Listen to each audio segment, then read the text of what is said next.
Estimadas irmãs e irmãos, muito bom dia e muita paz. Vamos falar hoje sobre a evolução, que parece às vezes que não nos atinge, mas ela está em nós. Nós evoluímos, mesmo contrariados, mesmo não querendo, mesmo investindo em outras atividades aparentemente contrárias a ela, nós evoluímos.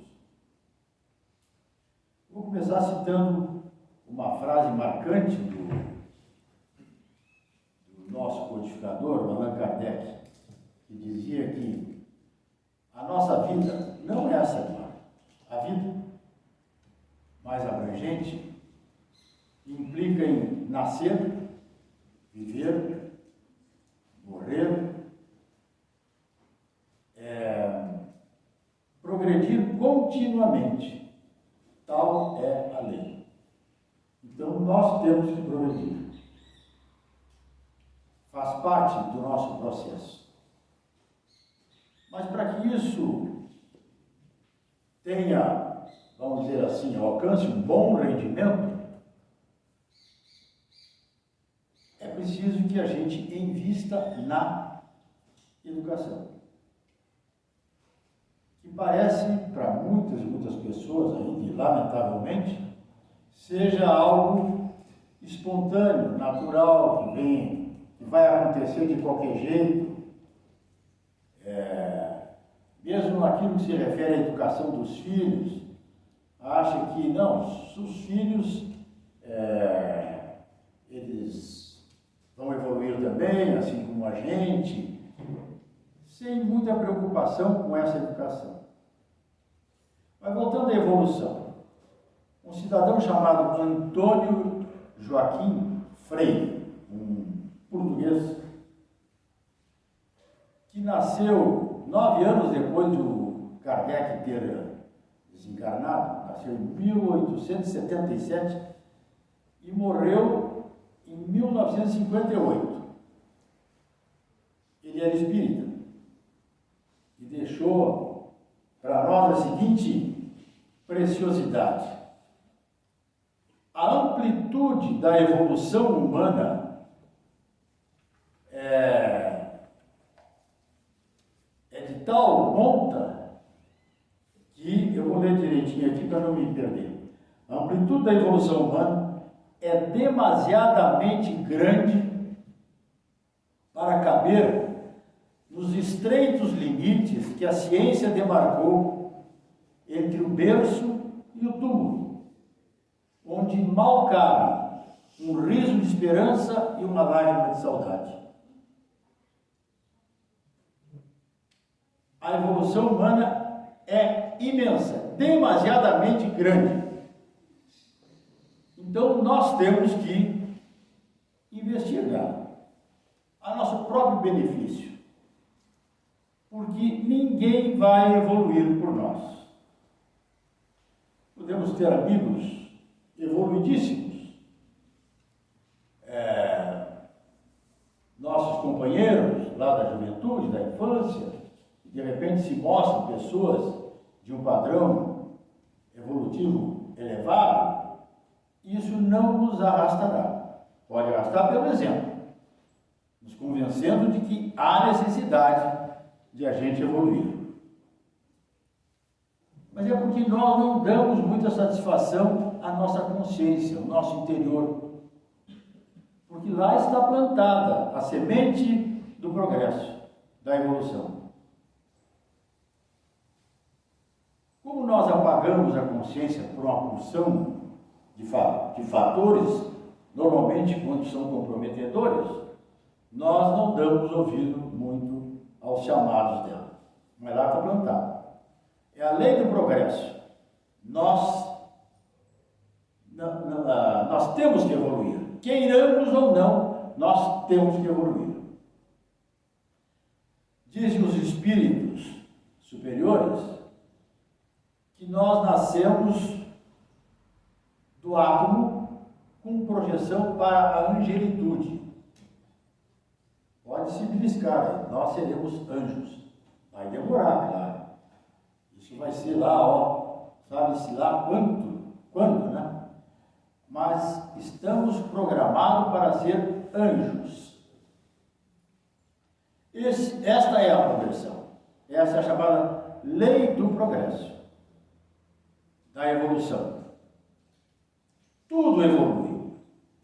Se nós observarmos um pouco a natureza mesmo, vamos ver que há evolução. Há evolução nos vegetais, nos animais. Os bichos que hoje transitam pela Terra não são os mesmos da espécie de tempos atrás. Eles já têm um outro padrão. Assim como nós, os humanos, já temos um outro padrão, menos embrutecido. Isso se deve ao progresso. Progresso que se dá por força dos gênios que transitam pela Terra, que nos dão impulsões de quando em quando, né? E por força também da evolução ambiental, da consciência do ambiente, consciência geral que nos atinge. Então, nós progredimos por conta do uso, dos convencimentos, daquilo com que convivemos.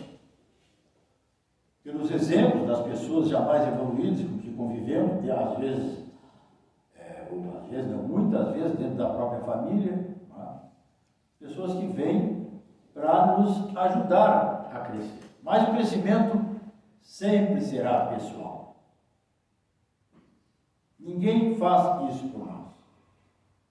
A experiência é pessoal. O convencimento é pessoal. Tem que ser assim. Senão nós vamos crescer sem muita convicção, fragilizados, sempre na dependência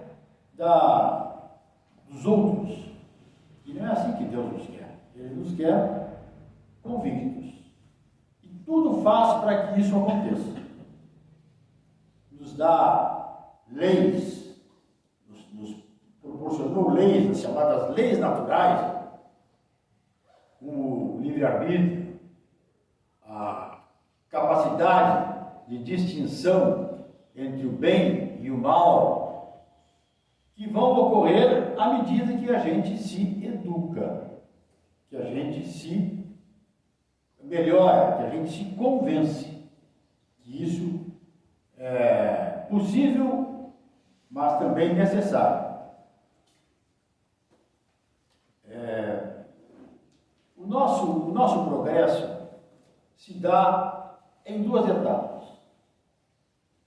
Pela educação e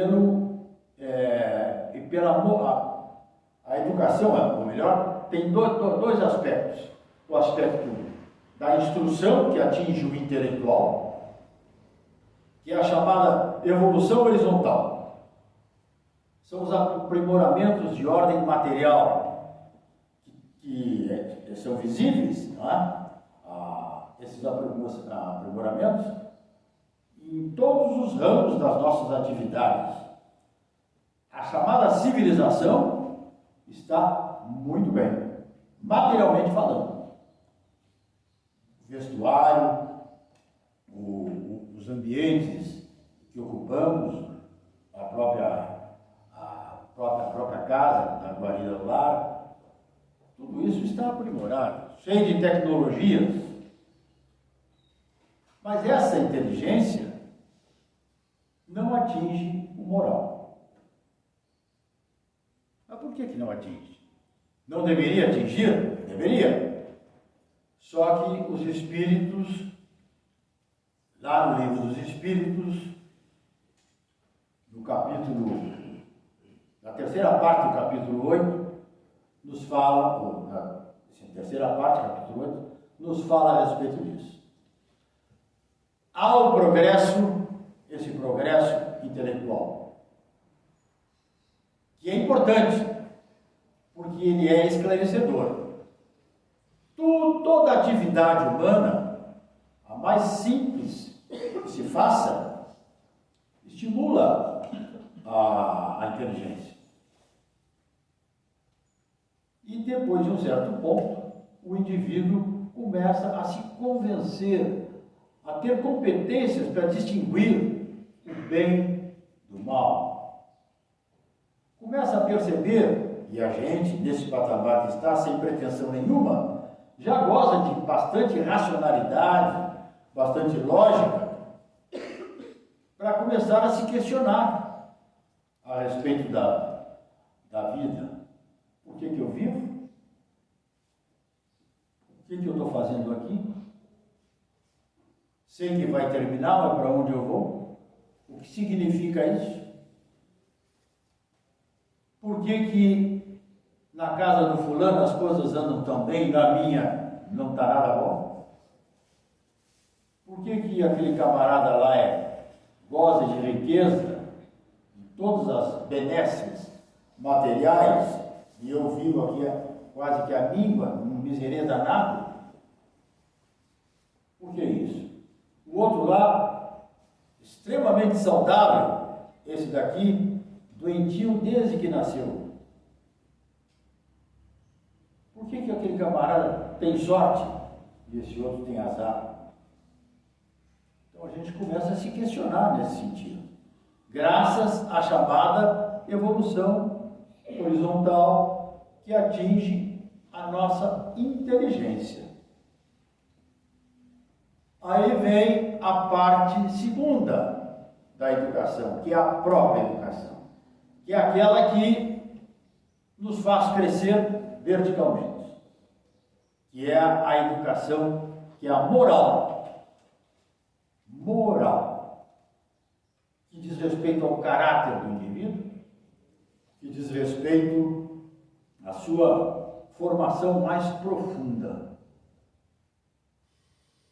E aí o indivíduo começa a crescer, a se convencer da necessidade do seu crescimento moral. Questiona-se os espíritos, por que não acontecem concomitantemente?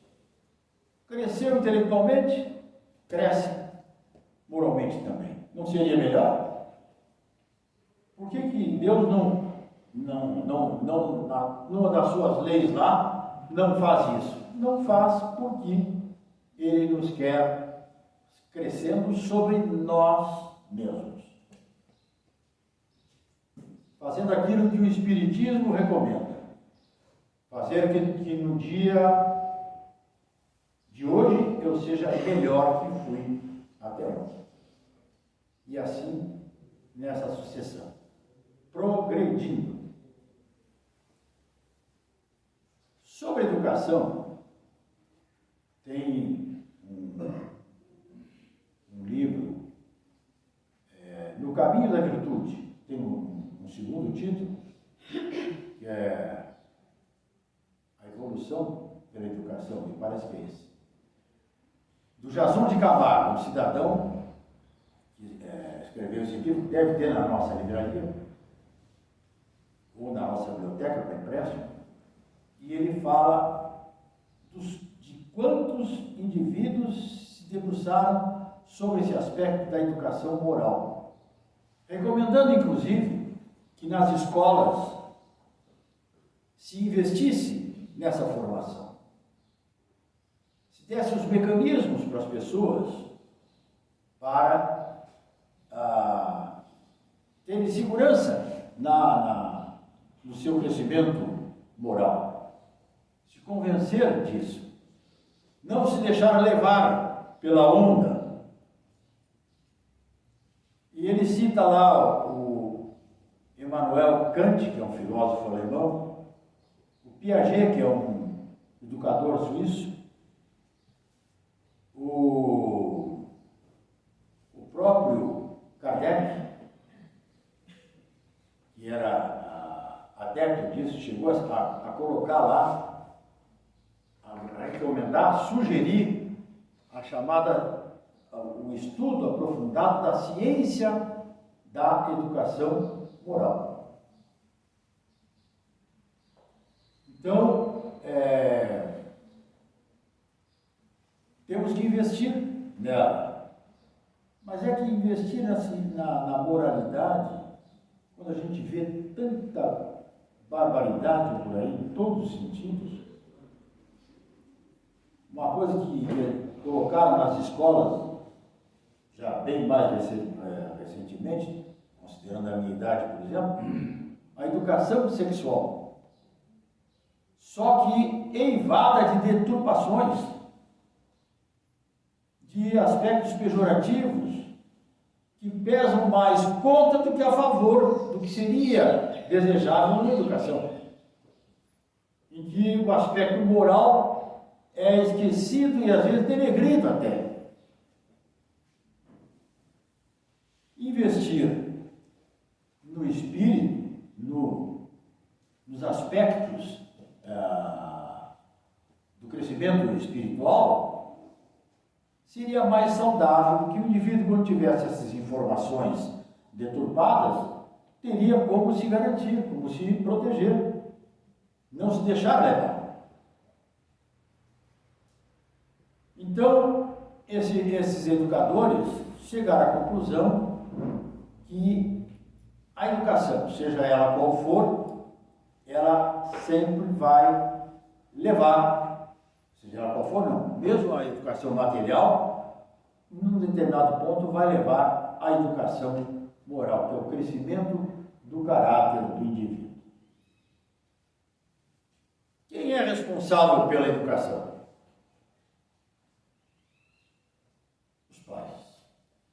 Lá no Evangelho segundo o Espiritismo, que não é mais do que o Evangelho que Jesus nos deixou, só analisado à luz do Espiritismo, que é o terceiro livro editado por Kardec, que nos dá todos os mecanismos para que a gente cresça moralmente, ditos diretamente. Todos os percursos que devemos seguir. Em todas aquelas barreiras que a gente às vezes se vê colocado por força das circunstâncias, lá tem como escapar, ou como se comportar. É o pé no chão da doutrina do Espírito. Todos os Espíritos se referem ao Evangelho segundo o Espiritismo como o melhor livro da codificação. E ele nada mais é do que aquilo que Jesus Cristo nos trouxe. Veio a propósito e nos contou como eram as leis de Deus. Estão lá, traduzidas no Evangelho segundo o Espiritismo e que resume, ele mesmo resumiu, Jesus, fora da caridade não há salvação. Mas eu me referi ao Evangelho para dizer que lá, num determinado capítulo, na relação de pais e filhos, alguém pergunta qual é a situação dos pais em relação aos filhos. Uma missão. Os pais, pai e mãe, têm a missão de conduzir os filhos da forma mais correta em direção ao progresso, em direção a Deus, em direção ao crescimento moral. Então, é uma missão. Se é uma missão, o indivíduo não pode abrir mão dela, nem fazê-la mais ou menos, cumpri-la mais ou menos. Tem que encarar. Poxa, mas educar é um negócio tão complicado. Mas ninguém disse que era fácil. Mas o indivíduo assumiu antes de vir para cá, antes de encarnar. Ele disse, não, eu aceito. Olha, mas esse gurizinho aí é um parafusinho solto, é difícil de pegar. Mas eu aceito. Esse eu vou educar. Vem para cá, é o jeitinho dele. deixa ele, ele é assim mesmo. E não é assim. Se os pais dessem com carinho, com cuidado, com desgaste pessoal, a educação moral, os princípios dela para os filhos, as coisas ficariam muito melhores para eles e para os próprios filhos. Agora, deixar de qualquer jeito, não, ele é o jeitão dele, ele vai. Não vai. Daqui a pouco, o mundo está fazendo aquilo que o indivíduo deveria ter feito, só que dolorosamente, porque o mundo não perdoa. A sociedade não perdoa. Então, o primeiro responsável pela educação, os primeiros responsáveis, são os pais. Isso é importantíssimo. É missão. Nós temos que encarar. É compromisso assumido. Mas nós, fazendo um pequeno parênteses aqui, antes de encarnarmos, assumimos muitos compromissos. Aceitamos. Os espíritos que se encarregam da nossa volta nos alertam para fulano. Isso aí, eu acho que está demais para ti. Não, pode deixar que eu encare. E tanto insiste que vem, e não encara, e se compromete às vezes mais para as outras encarnações. É um alerta que o Espiritismo nos faz a respeito disso. Nós criamos, está lá no Evangelho inclusive, muitas aflições. A civilização, no seu crescimento, na verdade, cria aflições que nós temos que encarar, que fazemos parte dela, que não tem nada a ver com as leis naturais, que facilitariam a nossa vida se nós usássemos elas, tivéssemos a coragem de usá-las. Outros responsáveis pela educação, as escolas, em todos os seus níveis, fundamental, médio, superior, são responsáveis, mas não para substituir os pais. Há escolas, como a do Pestalozzi, que foi o mentor do Kardec, que também advogava que a formação do indivíduo, a escola, tinha que culminar na melhoria do seu caráter. As escolas são responsáveis também. Devem dar diretrizes bem consistentes. Mas quando começam a afrouxar as coisas, quando começam a deixar acontecer, perde o controle, não ajudam em nada as criaturas. Lamentavelmente, nós vivemos numa época que, por conta de uma série de fatores que não vale a pena comentar aqui, nem é oportuno, as escolas estão agindo com frouxidão, no aspecto moral. Lamentavelmente, aqui para nós, no aspecto da formação intelectual também.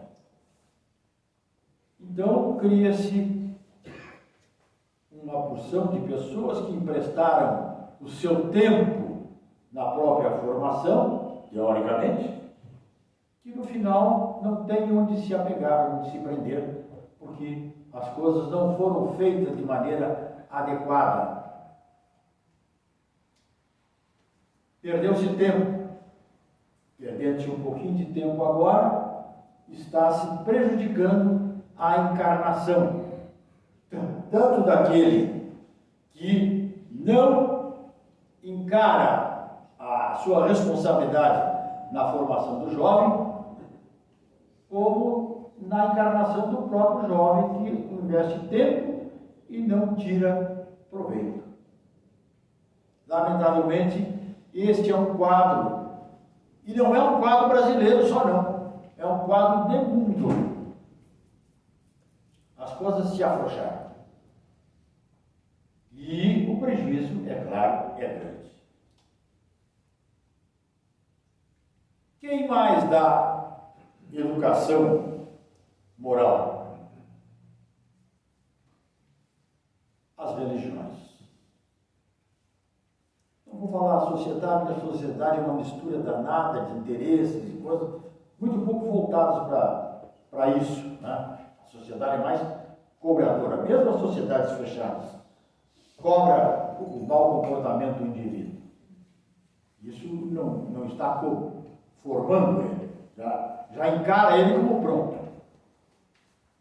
Agora, as religiões, sim, investem no aspecto moral, todas elas. As cristãs, muito mais ainda. Mas sabe-se de tudo que aconteceu com o cristianismo a partir da passagem de Jesus por aqui. Quantos envolvimentos negativos que a história nos conta. O cristianismo puro teve uma dificuldade imensa, enfrentou uma dificuldade imensa, verdadeira guerra para se implantar. Tamanhas dificuldades que ele teve que enfrentar. Outras categorias ditas religiosas, né? No próprio paganismo, que se considerava uma atividade religiosa, mas que era voltado apenas para práticas materialistas. O próprio cristianismo, cheio de simbolismos, cheio de atividades que não tinham nada a ver, e as diversas facções se prenderam a essas diferenças. Não, que lá na minha igreja a gente faz assim, lá na minha. Aí, conforme Jesus prometeu, lá pelas tantas, para afirmar uma data, né? 1857 foi editado o Livro dos Espíritos. Jesus havia prometido que depois de um certo tempo, quando o campo estivesse preparado, ele ia mandar um Consolador que ficaria eternamente na terra. Por todos os aspectos, nós nos convencemos, não que estejamos aqui no Espiritismo, porque é uma questão de lógica. O Espiritismo veio para nos dar aquele amparo, aquele convencimento para que até a educação fosse feita com maior proveito, com maior responsabilidade.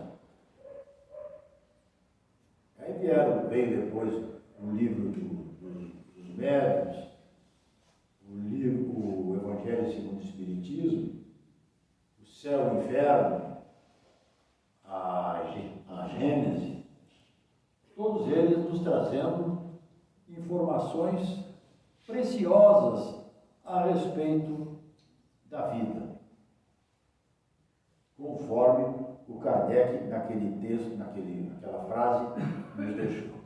A vida é evolução, evolução e evolução. Não adianta o indivíduo ficar aqui, nessa encarnação, o que tinha que dar já deu, agora eu vou deixar para outra. Olha, faz o possível para um esforçozinho mais e ganhar um pouco mais de terreno para facilitar a outra. É assim que funciona. Nós não estamos aqui como turistas, nós não estamos aqui a passeio. Todos temos responsabilidades. Mas por que eu falei do Espiritismo? Primeiro, que aqui estamos numa casa espírita. Segundo, que o Espiritismo é uma doutrina que não tem simbolismos, não tem figuras, não investe em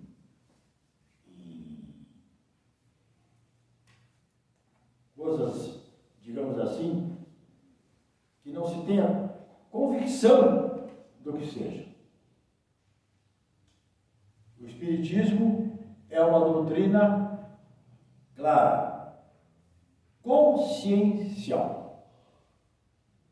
Se o indivíduo vem para o Espiritismo e não se convence disso, está perdendo tempo. Claro, um proveito ele vai ter, mas está perdendo tempo. Nós temos que crescer consciencialmente. É assim que nós vamos crescer moralmente. É assim que nós vamos fazer bons investimentos na encarnação. Essa pela qual estamos transitando. Mas e o Espiritismo, ele é convincente para que nós usemos a inteligência, tanto a inteligência intelectual, a educação, não inteligência, intelectual, quanto a educação moral. Porque ele nos traz todos os mecanismos, nos alerta para as consequências. Nos diz que a vida não se encerra nesse pequeno trecho, como o Antônio Joaquim Freire falou. A evolução é muito mais do que isso. Não é uma pequena vida que é bem-vinda ao nascimento e causa tristeza quando se vai. Não é só isso, é muito mais do que isso. Por isso nós precisamos investir no crescimento moral.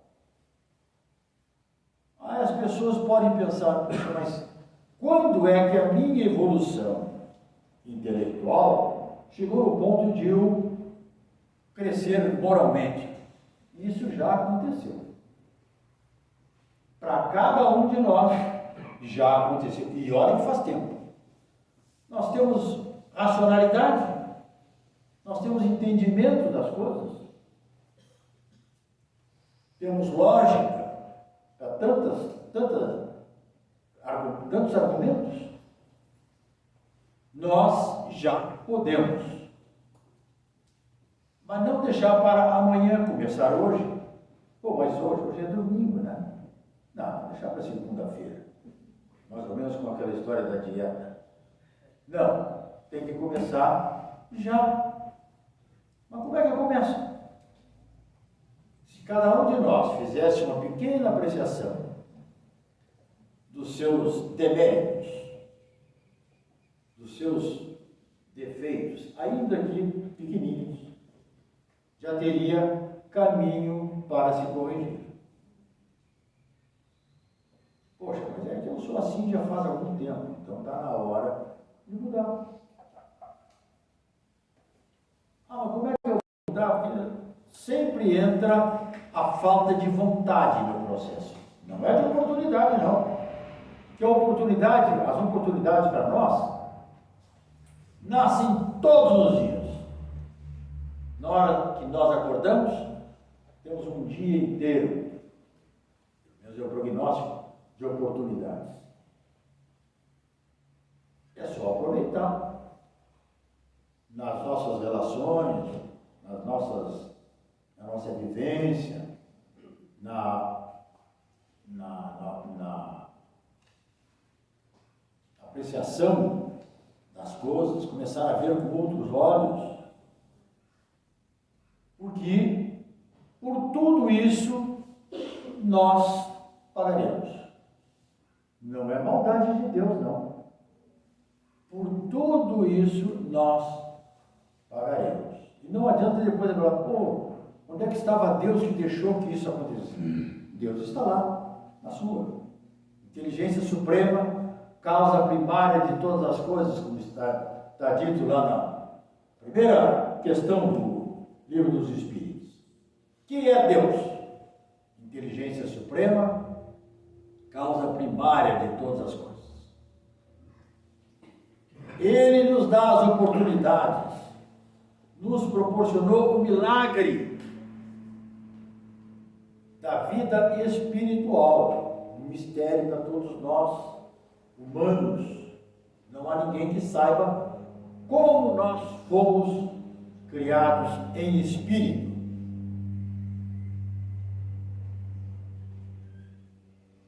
O Espiritismo nos dá essa noção de Deus, não um ser físico, com características tais quanto.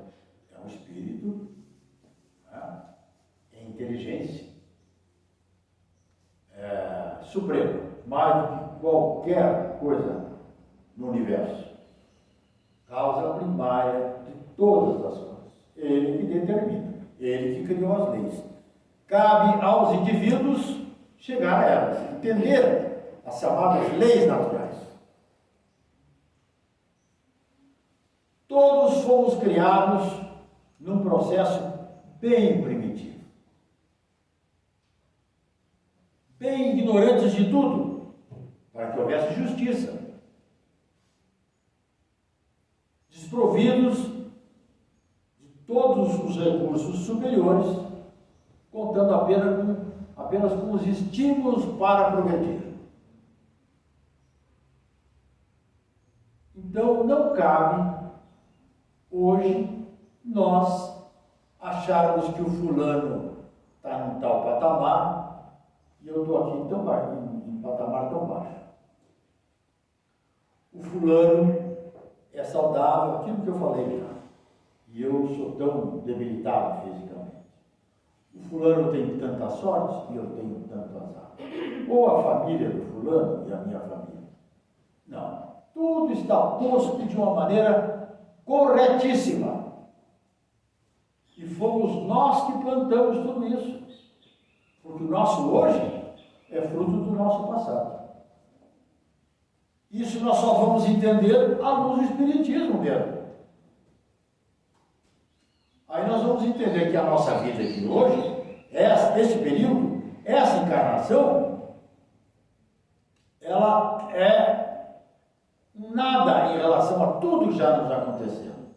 Os Espíritos dizem que nós somos criaturas que já tivemos centenas de milhares de encarnações. É coisa para chuchu. Centenas de milhares de encarnações. E estamos progredindo. Olha como nós já somos agora. Temos é que investir mais, porque isso só depende de nós.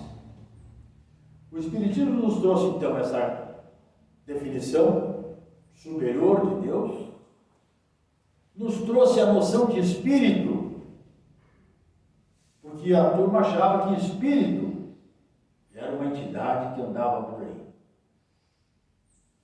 Nunca atinavam que nós somos espíritos. E somos.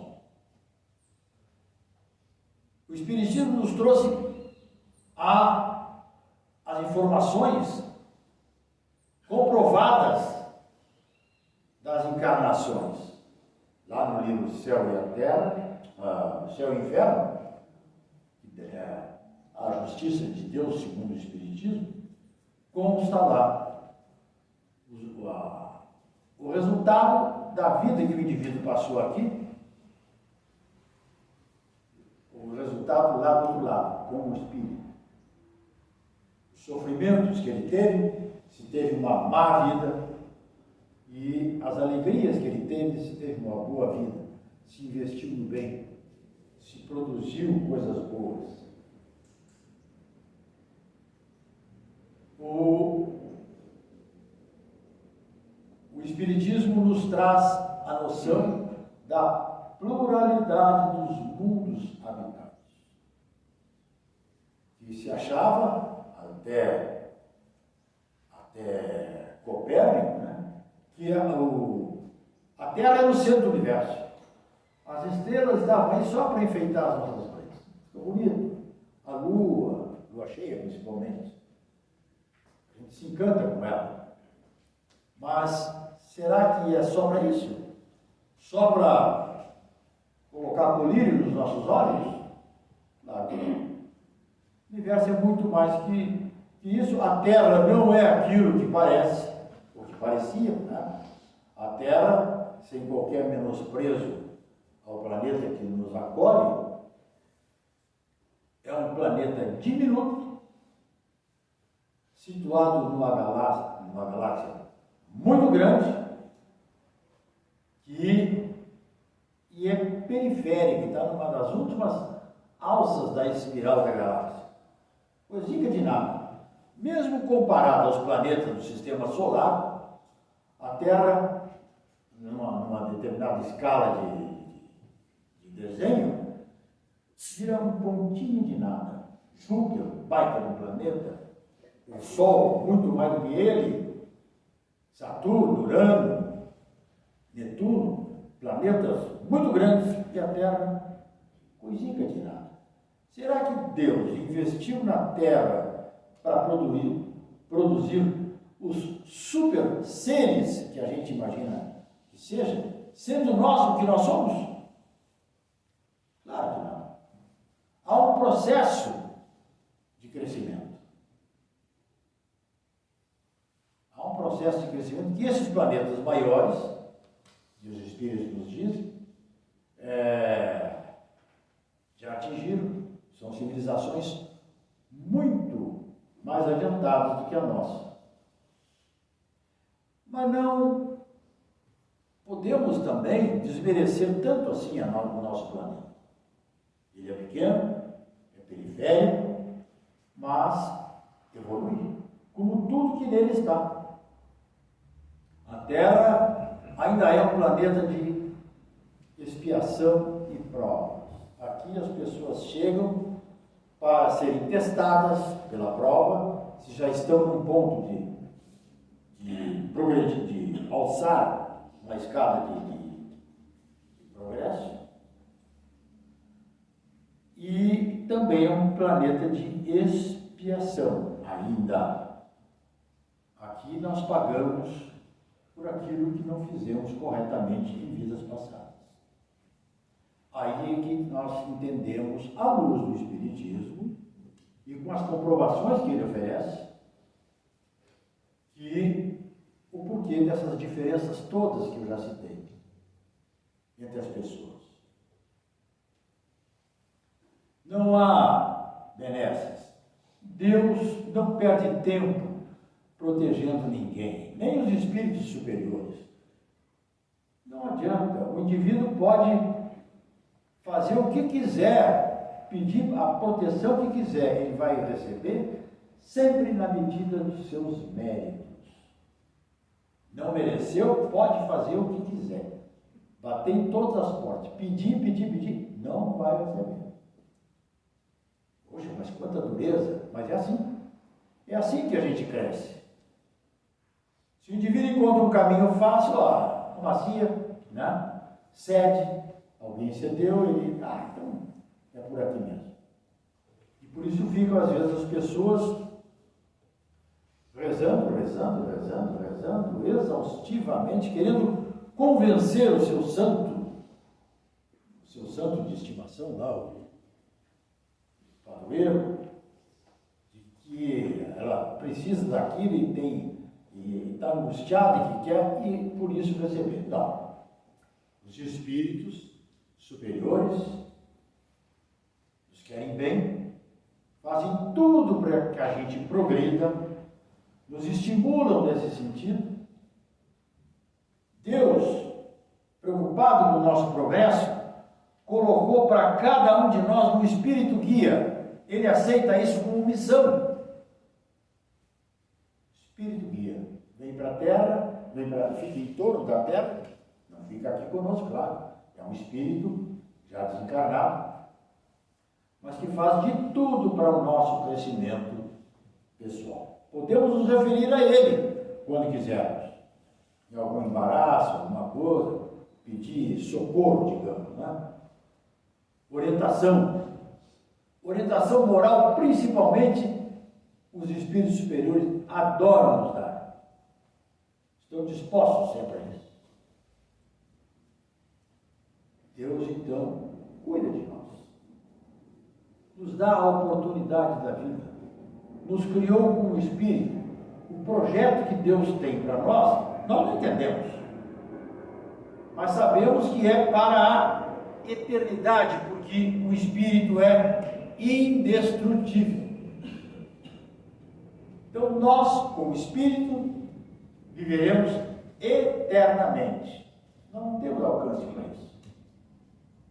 Para entender isso eternamente. Mas fomos criados para isso. Então, investir em educação é preciso. Não é demais. Seja a começar pela educação, pela instrução. Não abrir mão disso.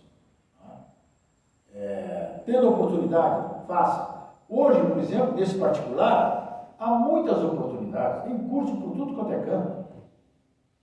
A pessoa pode, de acordo com o seu pendor, a sua vocação, o seu jeito de ser, encarar vários cursos ao longo da vida.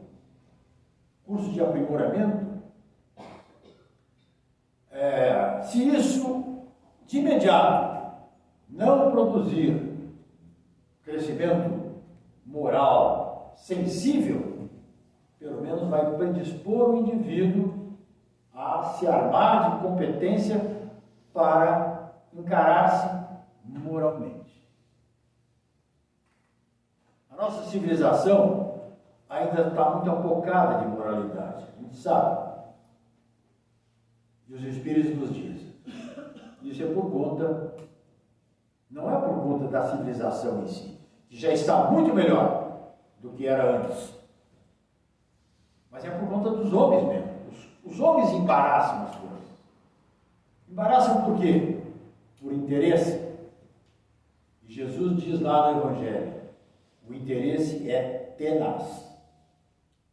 Quando o indivíduo tem interesses pessoais, que para ele são importantes, em jogo, ele não cede fácil a argumentos. Tem gente mesmo que diz, mesmo que eu veja, eu não acredito. Então não adianta, é questão de que o tempo vai fazer. O tempo, considerando aí não só essa, mas as encarnações que estão por vir aí. Muito obrigado pela atenção, tenham um bom dia e uma boa semana.